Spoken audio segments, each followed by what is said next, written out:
Encourage it, please. But yeah, that was it for me. I mean, I submitted it and then I heard back, like, it's funny, I didn't hear anything for maybe like 2 months, and then they were like, you got it, you know? And it was crazy. Though I could have never known what it was gonna end up being. Oh my God, no. Like, yeah, it's just been phenomenal. Oh, don't worry, that'll be my second question. Oh, cool. Yeah, it was cool. We talked about this the last time we were together, and that when those of us that auditioned, it came with like who the character was in a rendering, and also a song that we had to sing that they matched with the character. What was your song again? Blake's song was Poison. I know the Blake song is Poison. Right, fuck, sorry. It was Toxic. Let me use this. It was you, Toxic. Erica. Toxic by Britney Spears was what I had to sing. It was fun. Yeah, mine was. See, I told you they do it on their own. Yeah, so. mine was Bad Reputation, a Joan Jett song. That was what they had Cherry sing, which was kind of awesome, and I had to sing it in an Australian accent, so that was really hard. But yeah, for me, I auditioned actually for 3 characters. I auditioned for Cherry, I auditioned for Nifty, and Baggy. And so I submitted for all 3 of those, and I went back and listened to them, and like, Cherry Bomb, I saw her, and I was like, I know what this is for me, and I just like clicked. And I feel like those are the ones that we always inevitably end up booking or feeling great about, are the ones that just like, I felt her in my bones, you know what I mean? That's how I felt about Cherry, so. That's funny, I feel every audition in my bones. Wow, Amir, congrats. Wow. Wait, next question. Wow. But does the casting director feel it in their bones? That's the point. That's the problem. Amir and I kind of had similar things in the sense that Viv found us via pre-existing material that we had like on the internet, in your case, not to tell your story for you. Please. But Viv had seen me in Mean Girls and was like, oh, she kind of sounds like, oh yeah, Mean Girls, woo! I'm gonna throw him under the bus here. Blake has never seen nor listened to Mean Girls. Wait, Why are you gonna be like that? What a bad friend. All right, I'll go. Into the burn Yeah, book. we're putting him in the burn book. I'll listen to it on the flight home. I'm such a bully. I'm so sorry. will. Okay. Yeah, Yeah, Viv. Watch it, son. Watch Yeah! it. Watch Oh. it. Watch Oh, I got 2! watch it, I'm Blake. sorry, but did you get the Apple kind? No, 'Cause I give me got the other the one. Apple So kind. she heard the songs and was like, she kind of sounds like Charlie. So then I auditioned and I sang Somewhere Over the Rainbow, because in the pilot, obviously, she sings Inside Every Demon is a Rainbow, and I thought, well, this feels kind of in keeping with Charlie. Yeah, and that's sort of how I stumbled into it. For me, yeah, so I had done Bert Healy in Annie at the Hollywood Bowl, and Bert Healy sings You're Never Fully Dressed Without a Smile. And weirdly, I got that job via text message.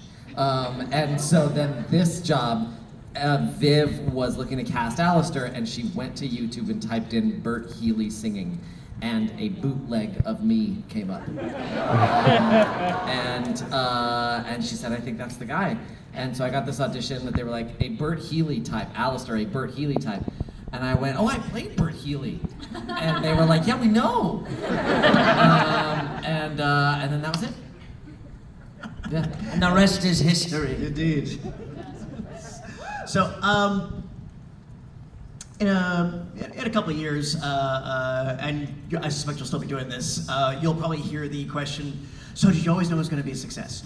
And I always transpose that question, and this is amazing considering its meteoric rise. So when did you each individually realize that this may have completely superseded everyone's expectations? I have a very specific moment for me, is that I liked some post of Viv's. I just liked it. This was before anything was public at all. I literally liked one thing of Viv's, and I got tagged on Twitter all over.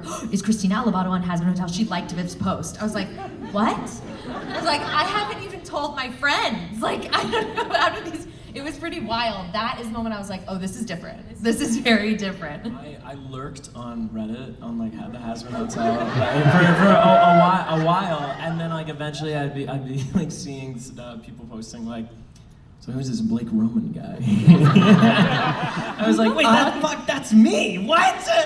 I just like, realized people, like, talking about me. I just realized that He's a you very and fine I were actor. you and I were lurking on Reddit at the same time I know. before we knew each other. What are your Reddit names? Tell us. But you know, I mean, in terms of like not knowing how big of a success it was gonna be, like, I guess like, you know, seeing how big of a following Viv has with Hell of a Boss and anything that she puts out, I knew that there would be like a group of people that would really love this and who already have a huge amount of love. I think the main question that was in my mind was, okay, I know this is gonna be like a new thing for everybody. I hope they like it, you know, and I hope that it's received well. And the love that we've been getting, like, is just beyond. That is beyond anything I could have ever imagined. Yeah. So thank you guys. I think for me, the moment that it clicked for me was we had a fan screening after our was the fan screening in Culver after New York? It was after the premiere. The premiere in New York was just really for us, so we didn't really process. Yeah, and there was so much like sort of press about it, and there was all this travel, and there was some fans at the New York premiere, but for whatever reason, they didn't allow many in, even though a lot wanted to be there. But then in Culver City, it was a crowd of entirely fans of Hazbin, and the reaction in the room was so palpable. And then afterwards, they shoved us into this small room, and then the fans were all outside.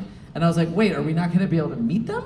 And they're like, I mean, do you want to meet them? And I was like, Yes, we want to meet them. I was like, they drove all this fucking way, they put on costumes, like, are we not gonna say hi? Like, that's weird. And so, like, I just went out and I just thought I'd, like, wave, and then all of a sudden, a line of 50 people. We didn't know. So, like, orderly and polite, and, like, they were just like, we're going to meet Amir because we were excited about Hazbin Hotel, and they were so sweet, but looking down the hall, like, I didn't see the end of the line. And I was like, oh, wow, that's actually sort of poetic that I couldn't see the end of the line. You know what I mean? It was nice. It was neat. Oh, and for dropping our first F-bomb, there you go. Yay! I'm sure it won't be our last. Yes. Is there one for the second and third? Any treats for them? Find out. I still have to have one. I look at it this way. This is an R-rated property, so I assume everybody in here has got to be cogent of possible R-rated language. And I'll leave it at that. I still don't think we know. Like, I feel like every time we come to a con, we're like, do you think people are gonna show up to like see us? And then you do, and we're so grateful. So I don't think we had any idea then, and I still don't think I still think we're all kind of coming to terms with it in a beautiful way of like, we just feel very, very lucky to be part of the Helliverse with all of you, and hope we get to keep doing this for many, many years. I just had a moment where I'm like looking at everyone talk, and we're all like have these little friendship bracelets and everything that people have given us, and it makes me want to cry a little. Like, Cry. Don't you fucking cry. You know, I mean, coming to these conventions and seeing, I've been saying it all day, like, it's so much positivity. Everybody is here to love the thing that they love and the thing that they're obsessed about and with. Like Roman. I know, and it's just... Everybody's here to love me. I'm kidding, no, you don't do that. You don't do that. Yeah. Ah, shit. No, it's just really beautiful, and I love you guys. That's it. Well, again, thank you all for taking this such an amazing stride. I mean, you guys have, it's been wonderful to see you at popping up at the shows. You've all, your peers have been wonderful to the fandom, and on behalf of myself and the audience, I want to thank you. I want to thank you for all for your talents, for your professionalism, and for the performances you brought to these roles. We have a fun time doing it. That means a lot. Thank you. We appreciate that. My pleasure. All right, I'm gonna invite thank you for indulging my capricious curiosity. I'm gonna invite our audience now. All right, hey, not bad for